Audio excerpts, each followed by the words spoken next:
Years ago, we looked at some of the video game bosses you could only hide from. Get spotted by any of these baddies and it's insta-death for you, or a scramble to hide in the nearest bit of furniture, and then death. Since that video, we've encountered even more bosses that force you to cower in the shadows in the hope of not being spotted. Get ready to press that crouch button as we go through 7 bosses you could only hide from: The Return.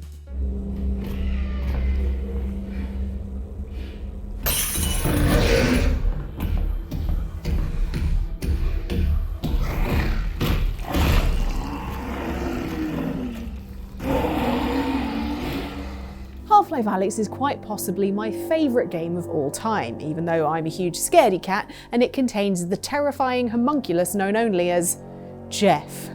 Just over halfway through this gorgeous VR adventure, you find yourself at the Golden Lion Distillery, home to thousands of abandoned bottles of vodka and a shambling zombie combine monstrosity with a rather unassuming name. What the hell was that? Oh, that's Jeff. Jeff? Oh, don't worry. You can't see. Here's just fine, though. Got an ear like Mozart. And a face like a Venus flytrap. Jeff, the great big lump, is directly in between you and your way out of this factory, so creeping around as carefully as you can, you must throw bottles around to divert Jeff away from the route you need to take. But it's not that easy. There are horrible spores all around, mostly jettisoned from Jeff himself, so you have to use masks or your own hand to stop poor Alyx from coughing and drawing Jeff's attention. Cover your mouth so you don't cough. Perhaps in an effort to show just how gross they made Jeff look, the innovative level designers at Valve force you to sidle right up to his horrible gaping spore-spewing maw. At one point, bound to relieve anyone of a bad bout of constipation, you must let him out of a room you just spent the last terrifying few minutes locking him in.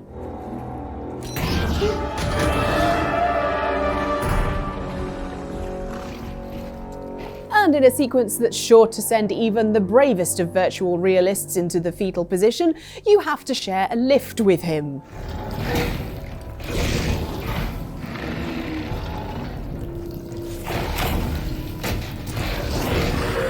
Next time I'm taking the stairs. This level is an absolute masterclass in terror, with simple puzzles made all the more difficult because you have to scurry around out of earshot of this guy.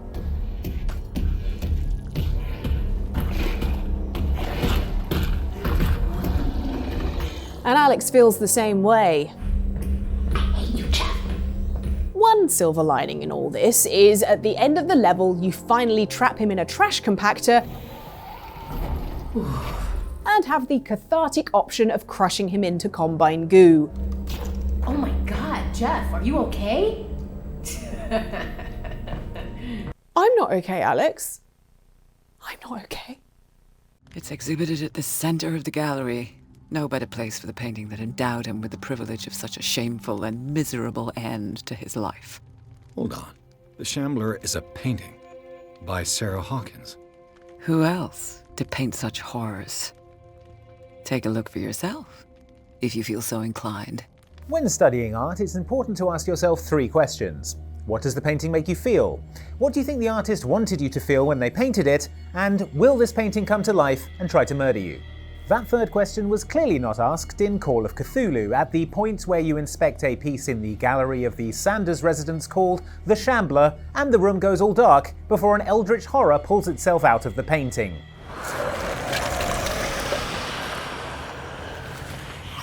Fortunately for our protagonist Edward Pierce, the Shambler doesn't have any eyes and, as implied by its name, isn't particularly fast, probably because it is 90% elbows.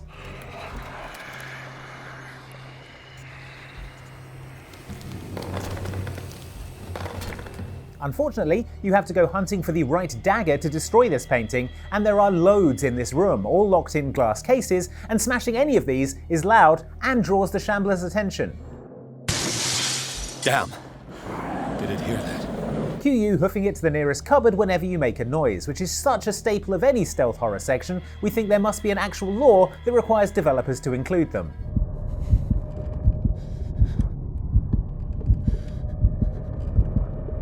Once you've got the right dagger though, all you have to do is get yourself over to that painting faster than an eyeless eldritch horror, slash it to bits, and see the Shambler get pulled right back in.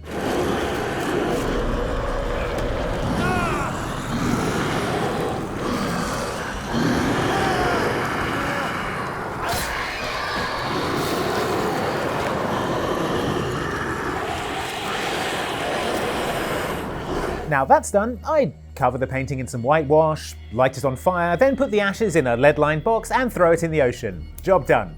Oh wait, the ocean's where Cthulhu is! Yeah? He's in the John, you just opened the door.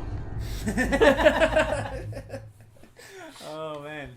When you first move into a new neighbourhood, there's 3 things we recommend you do. Introduce yourself to the new neighbours, work out when bin day is, and try to break into one of your neighbours' homes. Wait, what? Who wrote this? Mike? Okay, our guess is that this script was messed about with by Nikki Roth, child protagonist of stealth horror game Hello Neighbour. Having seen his neighbour, Theodore Peterson, lock a screaming kid in his basement, Nikki takes it upon himself to break in and find out what's going on. But if he's spotted by Theodore, he'll be caught and thrown out. Uh-oh.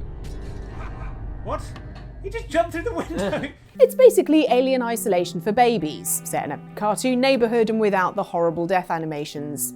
At launch, the game touted advanced AI that would adapt to how the player entered the home, such as leaving traps on routes already taken. But when Mike and Andy played it on Outside Xbox, the experience was, well, lacking. How did Andy get on the roof? teleported through the roof. Good stuff. That's that advanced AI I've heard so much about. With Theodore able to run much faster than Nikki, once spotted, you're usually immediately done for. Oh no, the neighbour! Oh, he got you. In fact, from Outside Xbox's experience of the game, it's virtually impossible for players to be able to run away unless they were already right next to the exit. Ah! He's following me down the street. And so the only way to get around this house without automatically getting expelled by an angry mustachioed man is to sneak around and hide in cupboards at any hint of Theodore's presence.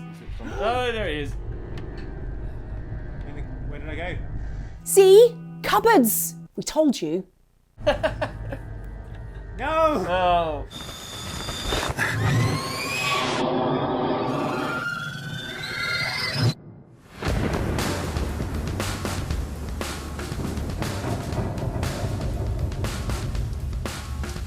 In Thief Deadly Shadows, you play a thief who likes to hide in the shadows.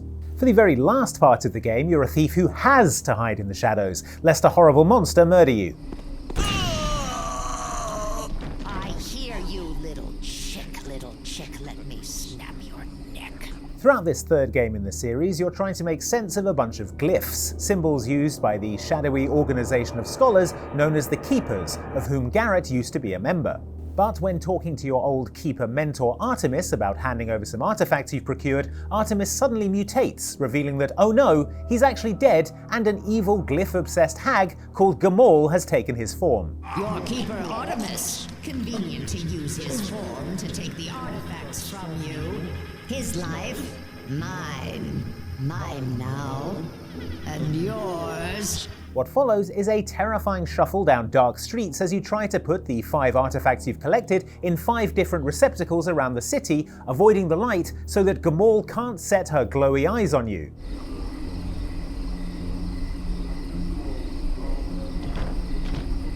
I'm just glad those glowy eyes don't light up what's in front of her, else this would be a lot harder. For additional fun, Gamall has also brought a bunch of statues to life who you also have to sneak past while they're not looking your way. You can at least smack these stone beings into rubble with a well-placed stealthy blow to the back of the head with your blackjack. But Gamall, she's almost immortal, and any attempt to go near her will end up with you getting hurt. Now, Garrett. So all you can do is rely on your hard-earned sneaking skills until you insert the final artifact, and phew, the old hag is back into a less terrifying, less appendagey, and very weak human form, ready to be immediately locked up by the Keepers. Oh, so old. I'll ruin. Hey hag, finders keepers, losers weepers. Yeah, you're the loser. Got 'em.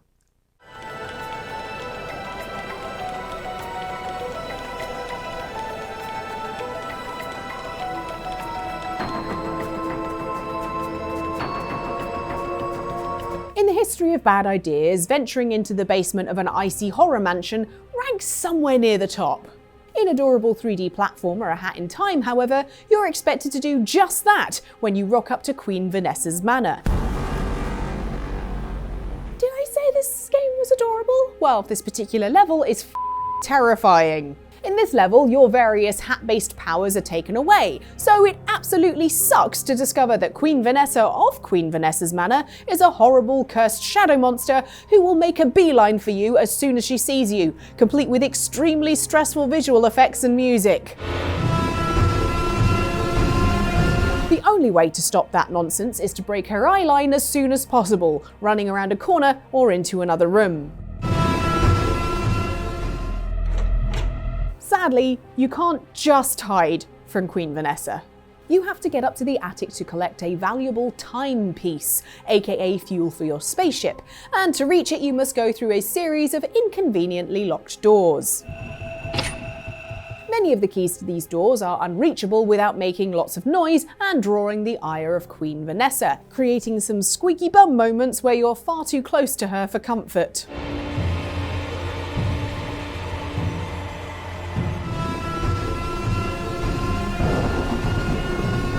Video games are fun. Yay! And if you're looking around at all the frozen corpses littering the manor thinking, oh no, is that what will happen to me if I get caught? Don't worry, should you not break her line of sight fast enough, Vanessa will grab you and seemingly drain your life force, turning you into shadow.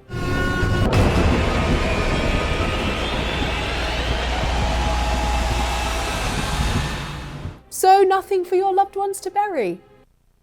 Yay. I'll find all you.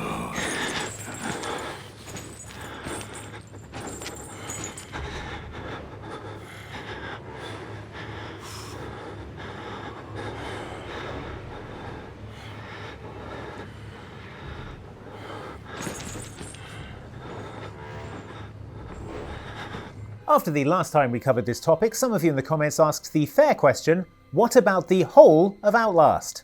In psychological survival horror Outlast, you play as investigative journalist Miles Upshur, so you don't have lots of secret strength or any way to defend yourself outside of shoving an infrared camera in the face of any attacker. You're also an investigative journalist who thinks it's a good idea to go into a clearly below code asylum on your own in the dark rather than immediately leave.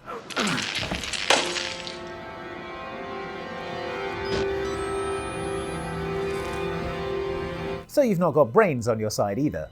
What you do have is the ability to sneak around the Mount Massive Asylum going shit, and praying to the gaming gods that none of the inmates now running it will run into you. The most relentless of all of these is Chris Walker, an inmate who gives us one of the worst jump scares at the start of the game. Little pig.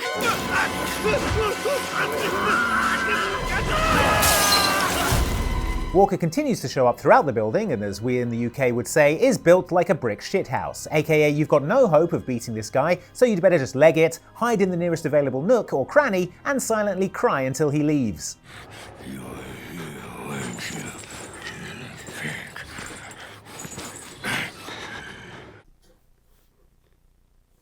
Is he gone yet? In between horrible chase sequences, you'll spend much of your time avoiding other inmates by travelling via tunnels and air vents, which I'm sure isn't the route they take visitors on an open day. Damn it! What the is the matter with you? You weren't invited to this, you goddamn sicko! That infrared camera does at least help you keep track of where your enemies are in dark rooms, while you remain unseen and hidden. But we still think a single crowbar, or anything, would be better than practically nothing.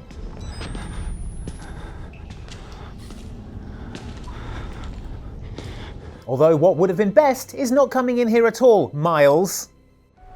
Where are you? Oh man, okay, I gotta get out of here.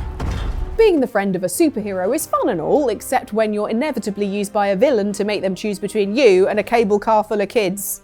The other pitfall you'll want to watch out for is when you're suddenly in the vicinity of one of your superhero pals' massively overpowered nemeses, and you're forced to crouch walk behind a bunch of chest-high boxes to avoid certain death, like Miles Morales pre-Spider-Bite in Marvel's Spider-Man. Laden with medical supplies for Aunt May's homeless shelter, Miles is poised to press on when Rhino charges into the mission with all the grace of a, well, rhino. Cue you guiding a spidey senseless Miles around a shipping yard, mere meters from a dude who could squish him easily. Whoever is here, come out! I have no time for this. We don't have time for this either, Alexei.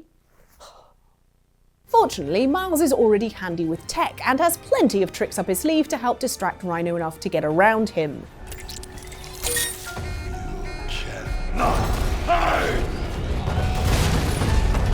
Nevertheless, Miles can't counter Rhino's huge strength. Wait for it. And the audio experience of hearing Rhino smash everything around you while you sneak about is the stressful exact opposite of lo-fi hip-hop beats to relax/study to. Gotta get out of here.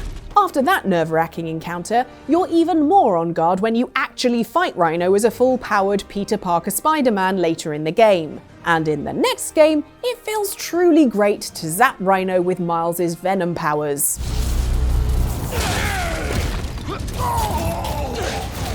There, you did it, kid. Remember when you were cowering in those crates?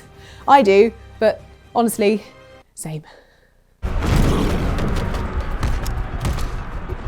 Hey, thanks so much for watching this video about bosses you could only run and or hide from. And something you can't run or hide from is the YouTube algorithm. Friends, it rules us all, dictates all of our lives, and you can tweak yours in a good direction by clicking on one of these two videos. Up here is one from us here at Outside Xtra, down here is one from Outside Xbox. Just click on one of those and YouTube will be like, oh, like good videos, do you? Maybe I'll suggest you some of them. Just mix in a little fascism, you know how the YouTube algorithm works. So thanks for watching and we'll see you next time.